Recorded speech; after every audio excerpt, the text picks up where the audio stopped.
নিজেকে এতটাই নেককার ও পুণ্যবান বান্দা ভাববেন না যাতে করে বাকি সবাইকে পাপী মনে হয়। মনে রাখবেন, মানুষ শুধু পাপের কারণেই ধ্বংস হয় না, পুণ্যের অহংকারেও মানুষের ধ্বংস হয়। এই যেমন শয়তান, সে কিন্তু ফেরেশতাদের মধ্যে শ্রেষ্ঠ ফেরেশতা ছিল, জ্ঞানী গুণী, ইবাদত সব দিক থেকে। কিন্তু দেখুন, শুধু অহংকারের কারণে, একমাত্র অহংকারের কারণেই আল্লাহর কাছ থেকে সে বিতাড়িত হয়েছে।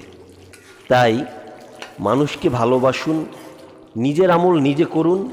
তাই বলে অন্যকে নাফরমান বা পাপী বান্দা মনে করার কোনোই কারণ নাই। মনে করার কারণ নাই যে একমাত্র আপনি আল্লাহর শ্রেষ্ঠ জীব, পুণ্য বান্দা, বাকি সবাই পাপী। এরকম ভাবার কোনোই কারণ নাই। তাই নিজের মতো করে আমল করুন, অন্যকে সম্মান শ্রদ্ধা করতে অবশ্যই চেষ্টা করুন। তাতে এহকাল ও পরকাল দুই দিক থেকেই আপনি শান্তিতে পর্যবসিত হবেন।